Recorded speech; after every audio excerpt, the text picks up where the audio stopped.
오늘 저는 요한복음 15장 1절 11절 말씀을 통해서 뭔가가 잘못되었다면 이라는 제목으로 하나님의 말씀을 전하도록 하겠습니다.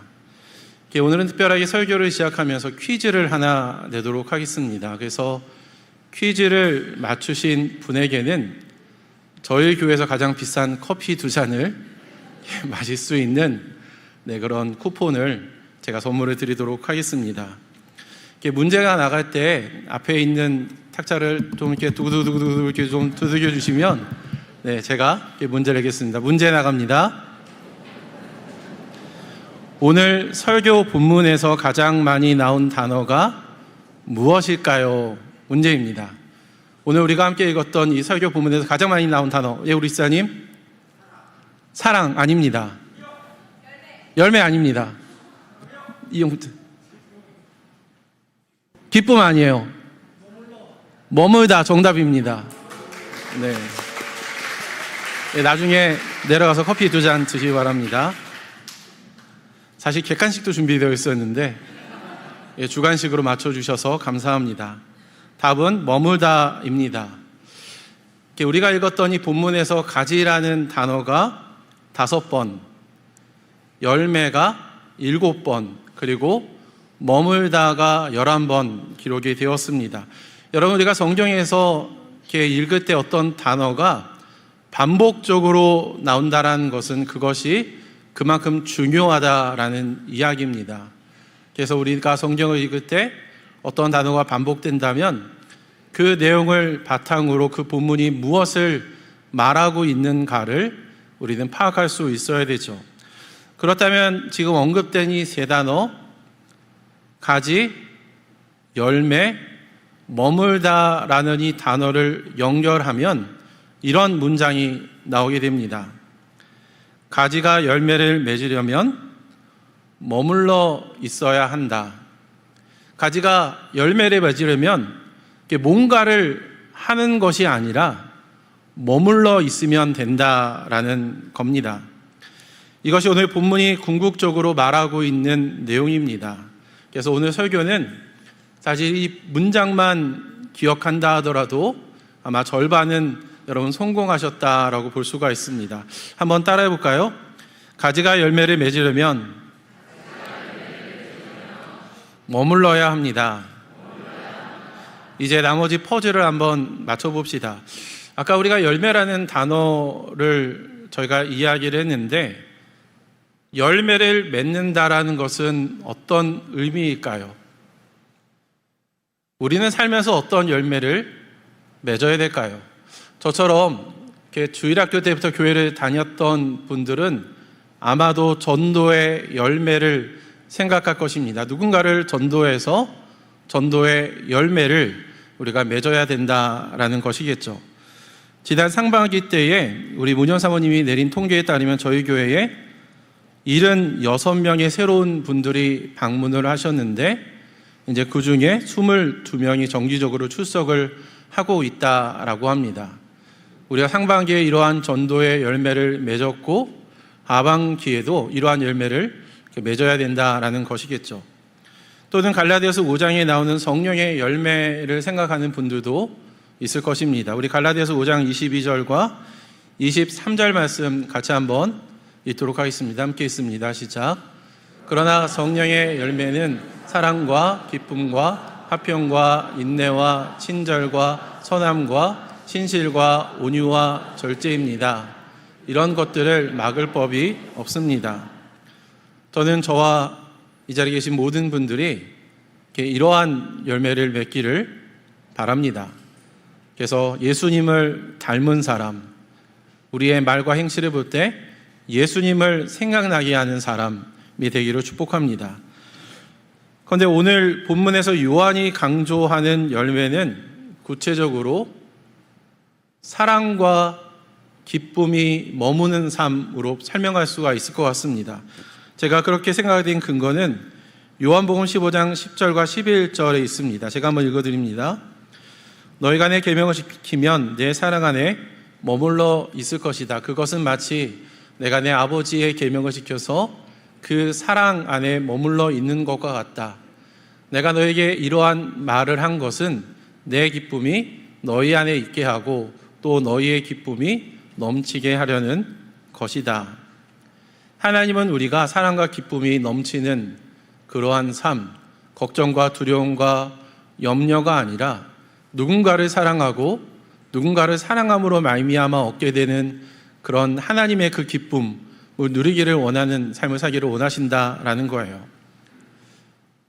여러분이 생각하는 열매는 무엇입니까? 여러분은 지금 어떤 열매를 맺고 있고 또한 어떤 열매를 맺기를 원하십니까? 열매가 무엇을 의미하든지 간에 열매를 맺는다라는 것은 참으로 좋은 일입니다. 그래서 옆에 있는 분들에게 열매 맺는 삶을 삽시다 라고 서로 한번 인사 나누도록 하겠습니다. 네, 이 자리에 계신 모든 분들이 열매 맺는 삶을 살기를 축복합니다.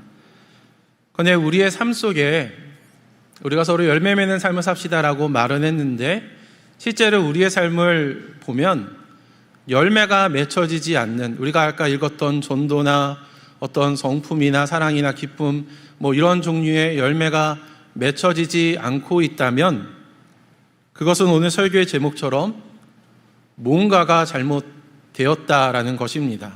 뭔가가 잘못되었다면 그것을 바로잡기 위하여서 우리는 무엇을 해야 될까요? 첫 번째는 자신의 정체성을 올바르게 인식해야 한다라는 것입니다. 내가 누구이고 내가 어떠한 존재인지를 깨닫는 것이 굉장히 중요하다라는 얘기예요. 우리 15장 1절 말씀 제가 한번 읽어드립니다. 나는 포도나무요 내 아버지는 농부이시다. 여러분, 이 본문에서 나는 누구고 내 아버지는 누구일까요? 나는 예수님이고 내 아버지는 하나님이 됩니다. 너무 당연한 얘기죠. 그런데 우리의 삶을 이렇게 반추해 보면 우리는 자꾸만 포도나무나 농부가 되려고 합니다. 자신에게 능력의 원천이 있다라고 생각을 하고 자신의 그러한 능력으로 다른 가지들을, 다른 사람들을 컨트롤하려고 합니다.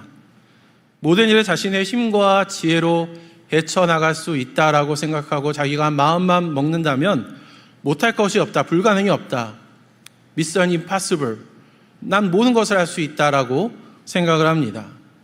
우리는 하나님이 되고 싶어하는 그런 마음이 본능적으로 우리 안에 내재되어 있습니다. 그러나 착각하지 말아야 할 것은 우리는 포도나무나 농부가 아니라 포도나무에 붙어있는 가지라는 사실입니다. 여러분은 스스로를 어떻게 정의하고 있습니까? 여러분의 정체성을 어떻게 생각을 하고 있나요? 저는 최근에 한 청년이 선물로 준 책을 읽게 되었는데 그 책은 매우 흥미롭게도 구약의 말씀을 근거로 우리 인간의 삶에 찾아오는 역경을 어떻게 풀어나갈 것인가에 대한 해석서 같은 그런 내용을 기록을 하고 있습니다. 그런데 저는 그 책을 읽으면 읽을수록 뭔가가 잘못되었다라는 생각을 하게 됐어요. 한번 제가 예를 들을 텐데 제가 생각했던 뭐가 잘못되었다고 느낀 건지 한번 여러분도 한번 생각해 보시면 좋겠습니다. 저는 두 가지 예를 설명할 텐데요. 저자는 그 책의 저자입니다. 신명기 28장 말씀, 당신들이 하나님의 말씀을 귀담아 듣고 순종하면 들어와도 복을 받고 나가도 복을 받는다라는 이 말씀을 인용을 하면서 이런 말을 했습니다. 여러분의 삶 속에서 정직, 끈기, 타인에 대한 존중 혹은 지속적인 자기 개발 같은 핵심 원칙들을 지키면 인생의 복리 효과를 경험할 수 있습니다. 이 문장을 자세히 한번 보세요. 또 다른 예로 저자는 출애굽기 4장 말씀, 하나님이 모세를 이제 출애굽시키려는 그런 이유로 부를 때에 모세가 저는 말을 못합니다 라고 하나님의 그 제안을 거절하잖아요. 그러자 하나님이 그에게 너의 형 아론이 있지 않느냐, 내가 그에게 입을 주리라, 해야 될 말들을 그에게 주겠다라는 그런 말을 하죠. 그런데 그 말씀을 인용하면서 이런 말을 합니다. 누구에게나 약점이 있는데 약점을 극복하는 최선의 방법 중에 하나는 다른 사람의 강점을 활용하여 협력하는 것이며 각자에게 역할을 분담하고 서로의 강점을 최대한 살리는 것이 중요하다. 여러분 공감이 되십니까? 아마 고개를 끄덕이거나 뭐가 잘못됐다는 거지? 또는 하마터는 아멘 하시는 분도 아마 있을지도 모르겠습니다. 여러분 그렇게 생각하면 여러분이 저는 속았다라고 생각을 합니다. 우리가 착각하지 말아야 될 것인데 그것은 우리가 가지이지 포도나무나 농부가 아니다라는 사실입니다. 그 책은 놀랍게도 하나님의 말씀을 핵심 원칙, 어떤 원칙으로 대체했고 하나님이 있어야 될 바로 그 자리에 인간을 대신해서 갖다 놓고 있습니다. 여러분, 우리가 아무리 타인을 존중하고 우리의 삶 속에서 정직하게 살며 또한 지속적인 자기 개발을 한다 할지라도 하나님의 말씀에서 벗어난다면 우리에게는 선을 행할 능력이 없습니다. 예수님이 겟세마네 동산에서 제자들에게 한 말처럼 마음은 원이로되 육신이 약하다라는 거죠. 우리가 자기 개발을 하고 자기가 선한 일을 하고자 하지만 우리에게는 죄를 이길 만한 능력이 우리에게 내재되어 있지 않습니다. 그리고 아론이 모세의 조력자가 되어서 이스라엘 백성들을 출애굽하는 일에 도움을 주었던 것은 여러분 모세가 역할 분담을 잘하고 다른 사람의 강점을 활용했기 때문에 가능했던 것이 아니라 하나님이 모세와 아론을 부르시고 그들을 사용했기 때문에 가능했던 일입니다. 능력은 모세나 아론에게 있는 것이 아니라 하나님에게 있습니다. 우리는 성경을 읽을 때 그런 것들을 놓치지 말아야 돼요. 우리가 예전에 봤던 큐티집, 매일 성경이라는 큐티집에 보면 성경 본문 말씀이 왼쪽에 써 있고 오른쪽이나 그 뒷장에 보면 두 개의 질문이 나오는데 하나님은 어떤 분인가? 그리고 하나님이 이 본문을 통해서 나에게 주시는 교훈은 무엇인가? 라는 질문이 나와 있습니다. 우리는 내가 누구이고 어떠한 존재인지를 올바르게 인식해야 됩니다. 모든 것이 거기에서 시작합니다. 그러나 너무 실망할 필요는 없습니다. 우리는 약하지만 홀로 존재하지 않습니다. 설사 지금은 여러분이 혼자 서 있는 것 같은 그런 느낌을 받을 때에도 가지가 포도나무에 연결되어 있으면, 붙어 있고 머물러 있으면 새로운 가지가 그 포도나무에서 생기게 되고 그 다음에 그 가지는 서로에게 버팀목이 되어서 더욱더 서로를 아름답게 만들어 갈 것입니다. 우리 교회 이름처럼 아름답게 빚어 갈 것입니다. 여러분 한번 주변을 봅시다. 우리의 주변에는 우리의 연약함을 도와줄 수많은 가지들이 있습니다. 혹시 자신을 가지로 인식하지 못하고 포도나무나 농부로 생각하는 사람이 있을 수 있기 때문에 옆에 있는 분한테 이번에 이렇게 한번 이야기해 봅시다. 정신 차리세요. 당신은 포도나무나 농부가 아니라 가지예요. 한번 옆에 있는 분들에게 정신 차리라고 한번 좀 이야기를 해보도록 합시다.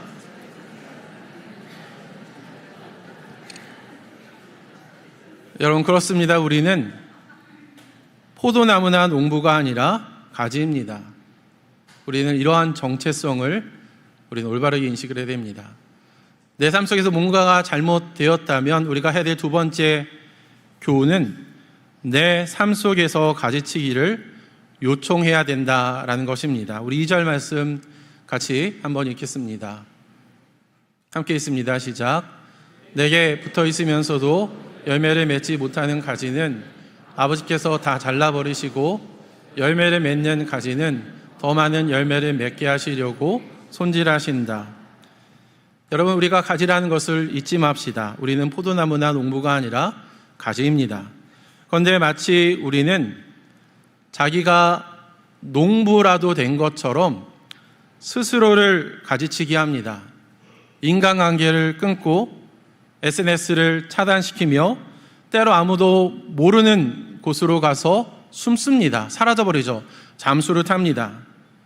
그런데 여러분, 성경을 자세히 읽어보면 가지치기를 하는 주체는 내가 아니라 농부인 하나님입니다.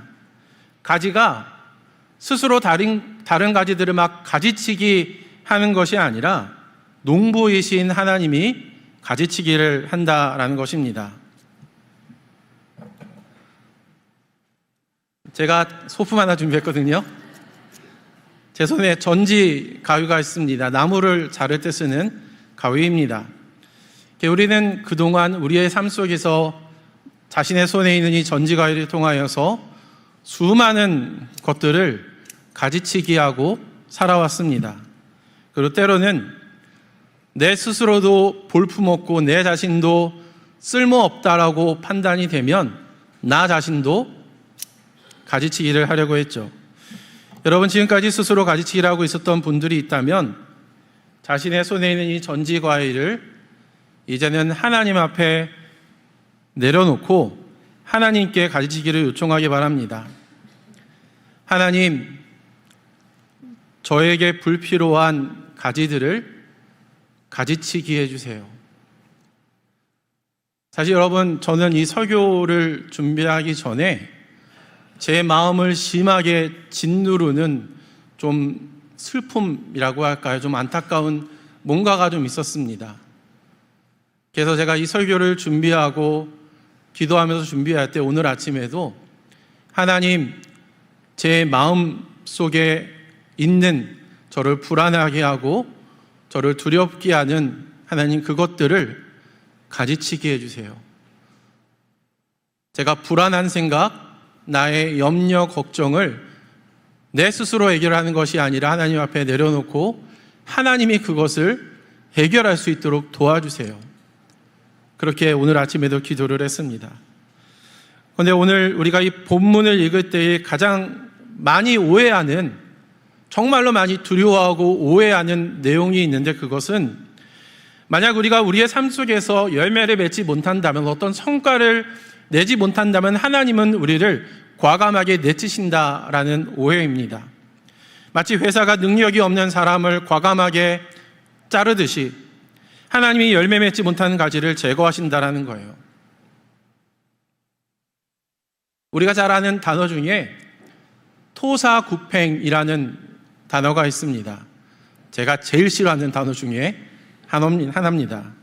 토끼가 죽으면 토끼를 잡는 개는 필요 없게 되어서 삶아 먹게 된다라는 뜻으로 필요할 때는 쓰고 필요가 없을 때는 야박하게 버린다라는 뜻입니다. 혹시 하나님을 필요할 때는 여러분을 요긴하게 이용하고 여러분이 쓸모없으면 버리는 어떤 악독 고용육처럼 여러분 생각하지는 않습니까? 하나님이 젊고 능력 있는 사람만 좋아하고 늙고 생산력이 떨어진 사람을 외면하는 무자비한 분으로 여러분 생각하지는 않습니까? 그러나 하나님은 마치 껌처럼 단물만 쏙 빼먹고 뱉어버리는 그런 분이 아닙니다. 농부가 포도나무에서 가지치기를 한다라는 것은 우리의 삶 속에서 이미 죽은 가지들, 죽어가는 가지를 잘라낸다라는 의미입니다. 하나님은 우리 안에 계시는 성령님을 통하여서 이 일을 하시는데, 내 삶 속에서 영양분을 빼앗아 버리는, 나와 하나님과의 그 친밀한 관계를 막고 차단시키는 그 무엇을 하나님이 제거하신다라는 이야기입니다. 예를 들어서 음주나, 술 좋아하시는 분 계시죠? 음란, 습관적으로 이제 음란 사이트를 보고 과도한 TV 시청이나 스마트폰 사용, 또는 어떤 사람이 하나님과의 그 친밀한 관계, 나의 그 거룩한 삶을 파괴한다면 하나님은 과감하게 그 순을 잘라내신다라는 것입니다. 여러분, 그것은 잘라낸다고 해서 우리를 버리는 것이 아니라 그것은 우리를 보호하기 위함입니다. 여러분이 하나님과 연결되기 위하여서, 친밀한 그 관계를 회복하기 위하여서 여러분이 요청할 가지치기는 무엇입니까? 저는 드라마 보는 것을 굉장히 좋아합니다. 그래서 제가 한번 보기 시작하면 끝까지 봐야 되는 그런 성격이 있는데, 최근에는 독수리 오용제를 제가 독수리 오용제를 부탁해인가요? 제목이 독수리 오용제를 부탁해, 굿보이. 하여튼 그런 것들을 제가 재밌게 봤습니다. 너무 재미있게 봐서 본방사수하면서 봤어요. 그런데 이제는 그 드라마가 종영이 되었기 때문에 이제는 8시에 TV를 켜지 않고 그 시간에 뭔가 좀 건전하고 하나님이 기뻐하시는 무엇인가를 하려고 합니다.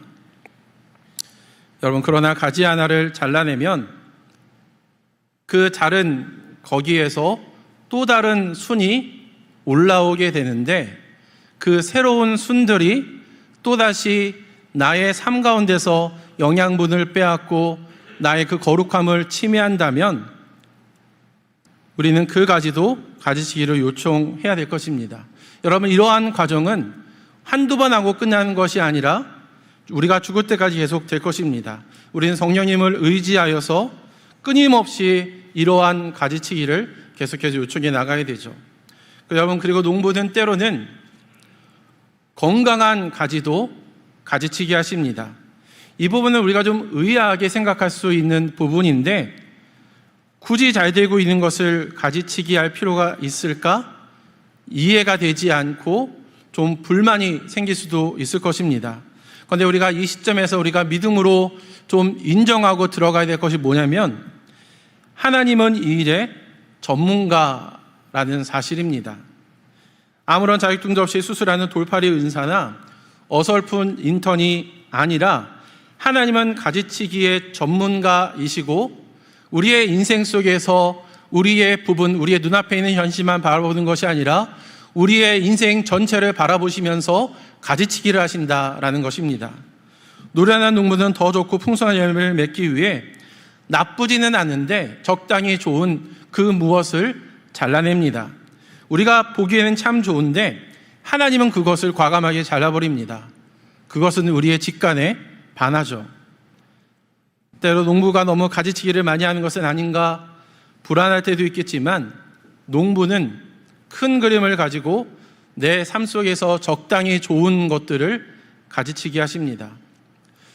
여러분, 이재기 목사님은 최근에 치과 치료를 많이 받았다라고 말씀을 하셨는데요, 의사가 치료를 할 때 환자가 해야 될 것은 의사를 신뢰하고 그냥 가만히 있으면 됩니다. 뭐 무섭다고 발버둥 치거나 만약에 하면서 겁나서 막 움직인다면 상처가 날 수가 있겠죠.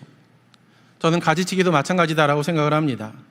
농부인 하나님이 나의 삶 속에서 그 무언가를 가지치기 할 때 우리가 할 수 있는 좋은 것은 가만히 있는 것입니다. 여러분, 하나님이 지금 여러분의 삶 속에서 가지치기를 하기 원하시는 것이 있다면 그것이 무엇인지를 한번 생각해 보십시오. 아마도 그것은 여러분이 하나님보다 더 사랑하는 그 무엇이 될 수 있습니다.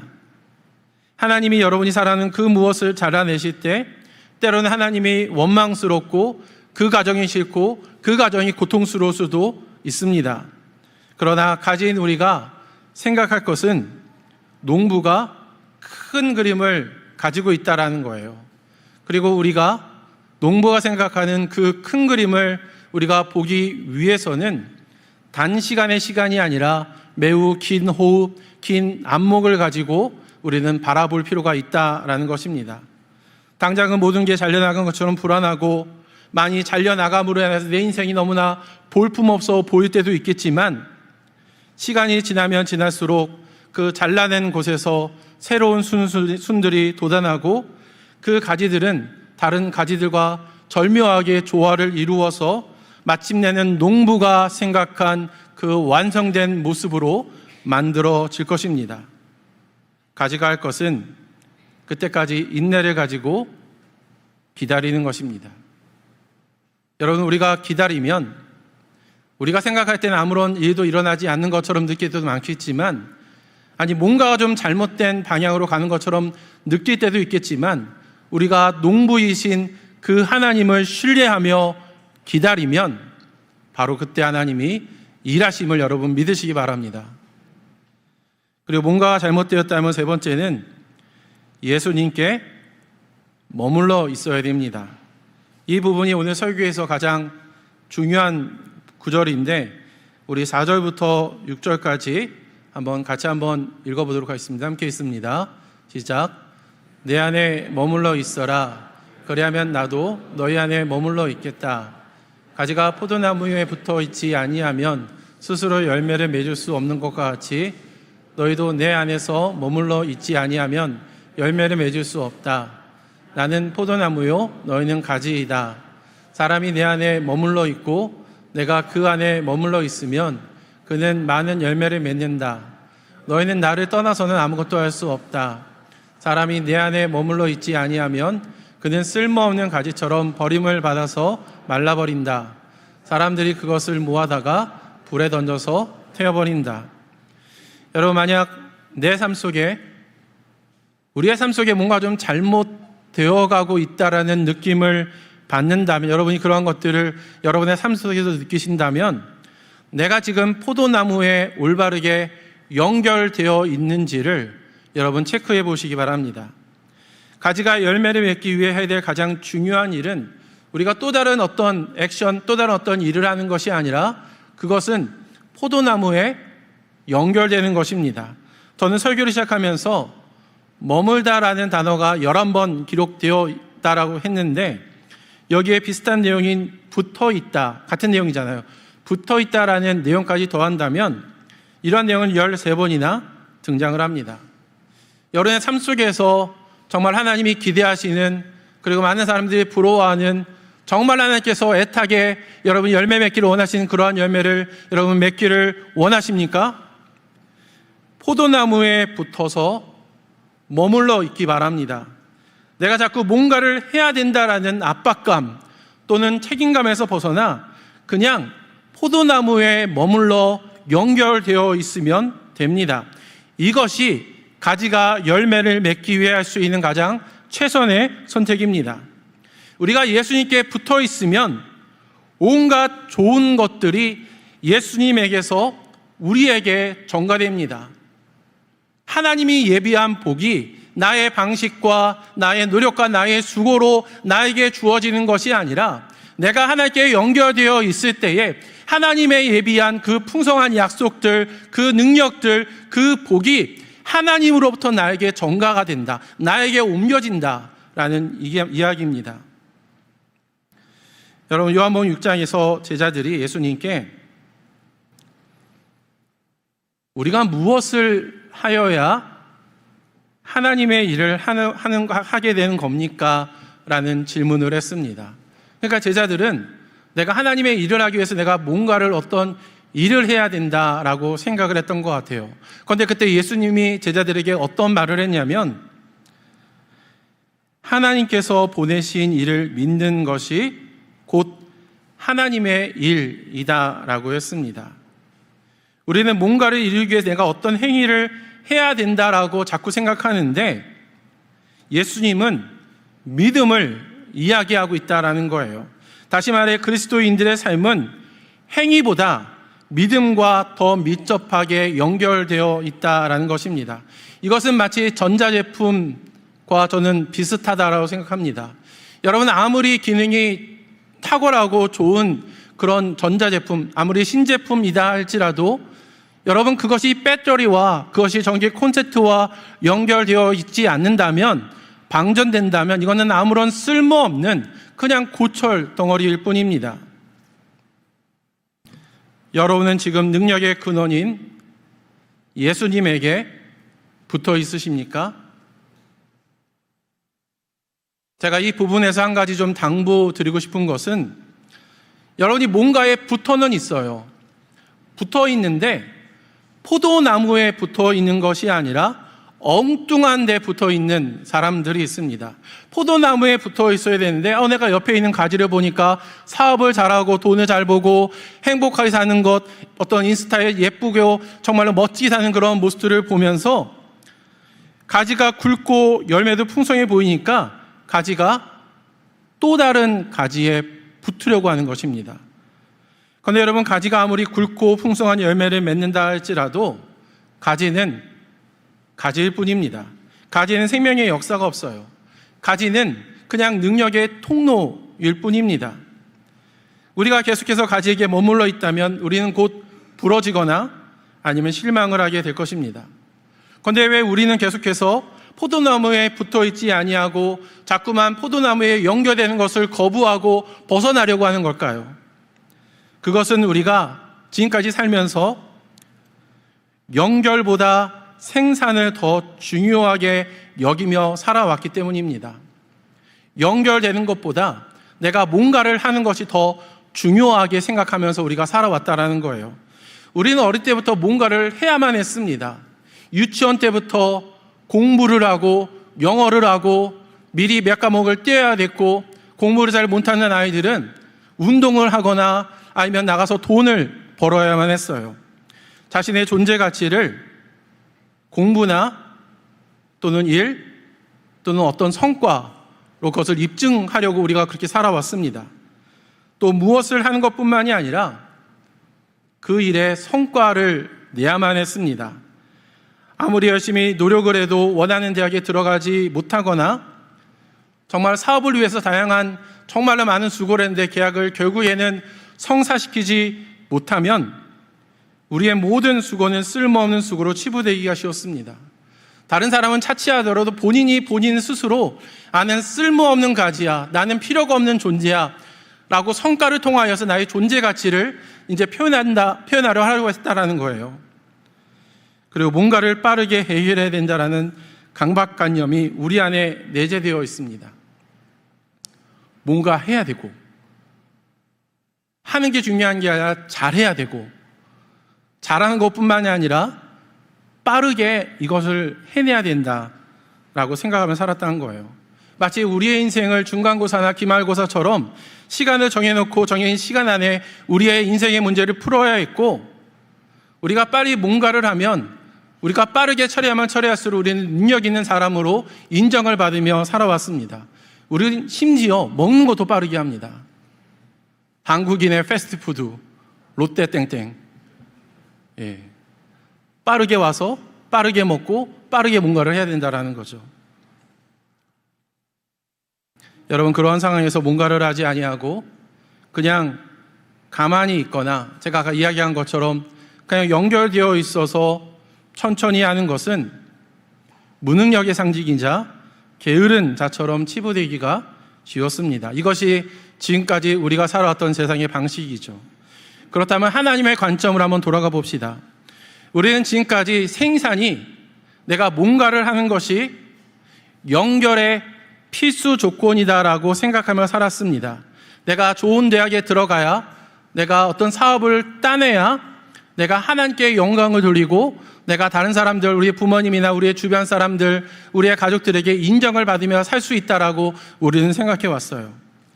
그런데 예수님은 그 반대의 이야기를 하는데 연결이 생산으로 이어진다라고 말씀합니다. 생산보다, 뭔가를 하는 것보다 연결이 훨씬 더 중요하다라는 겁니다. 농부의 손길에 따라 포도나무에 붙어 머물러 있으면, 연결되어 있으면 열매를 맺게 된다라고 성경은 분명하게 이야기를 합니다. 여러분, 루터는 구원에 있어서 우리가 어떤 의로운 행위를 함으로 인해서 구원을 얻는 것이 아니라 하나님의 의가 우리에게 전가되는 것이다라고 했습니다.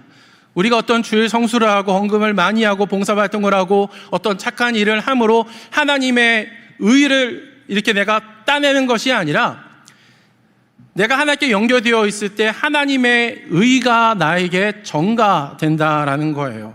그런데 루터가 구원에 대해서 이런 말을 했습니다. 제가 한번 읽어드립니다. 그것은 우리가 노력해서 얻은 것이 아니기에 수동적 의의라고 부른다. 그것은 우리가 일해서 얻은 의의가 아니라 믿음으로 받는 의의다. 그런데 여러분, 여기서 의의라는 단어를 우리가 지금 다루고 있는 이 열매라는 단어를 한번 바꿔서 같이 한번 읽어보도록 하겠습니다. 그것은, 함께 있습니다. 시작. 그것은 우리가 노력해서 얻은 것이 아니기에 수동적 열매라고 부른다. 그것은 우리가 일해서 얻은 열매가 아니라 믿음으로 받는 열매다. 우리는 자꾸 내가 능동적으로 뭔가를 해야 된다라고 생각했는데, 가진 우리가 할 수 있는 최선의 것은 생명의 근원 되신 주님께 연결되어서 그분으로부터 생명력을, 하나님의 은혜를, 하나님의 수많은 복들을 우리가 받는 것에 있다라는 거예요. 여러분, 솔로몬을 한번 생각해 봅시다. 많은 사람들이 솔로몬을 지혜의 왕, 그 어떤 사람보다 지혜로운 왕으로 평가를 합니다.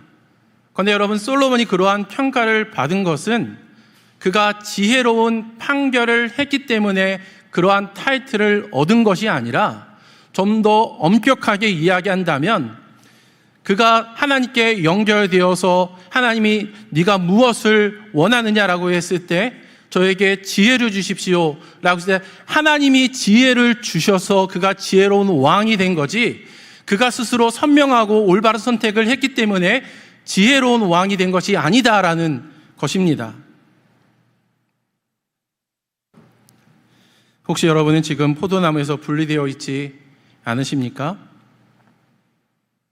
포도나무에서 분리되어서 스스로 무엇인가를 한번 해보려고 이 살기 각박한 이 현실 속에서 인생은 각자 도생이다라고 하는데, 누가 내 인생 책임져 주지 않으니 내가 내 인생을 스스로 개척해야 되겠다라는 생각으로 하나님을 떠나서 뭔가 여러분이 스스로 하려고 노력하지는 않습니까?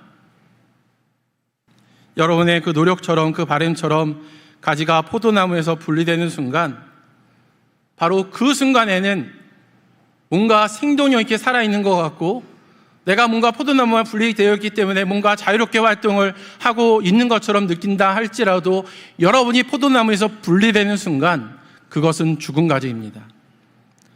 그것은 마른 가지처럼 쓸모없는 가지가 되어서 사람들은 그것을 모아다가 불에 던져 태우게 됩니다.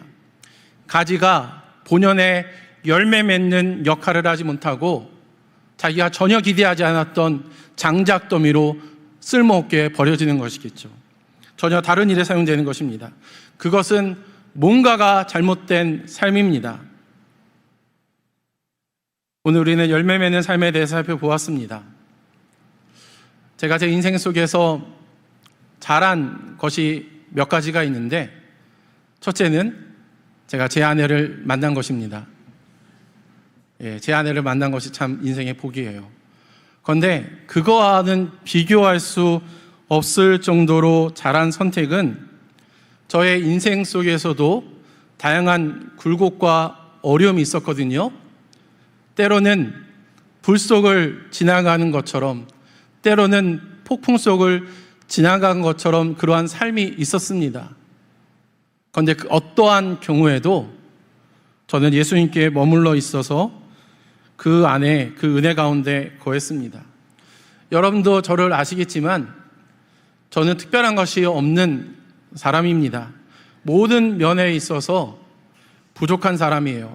어떤 뭔가를 배울 때에도 속도가 굉장히 느린 편입니다. 그런데 제가 예수님께 붙어 있을 때 예수님의 특별함은 이제 저의 특별함이 되었습니다. 저는 제가 포도나무나 농부가 아니어서 얼마나 다행인지 모릅니다. 저는 포도나무에 붙어 있는 연약한 가지입니다. 저는 가지라서 행복합니다. 여러분들 그러한 고백을 했으면 좋겠습니다.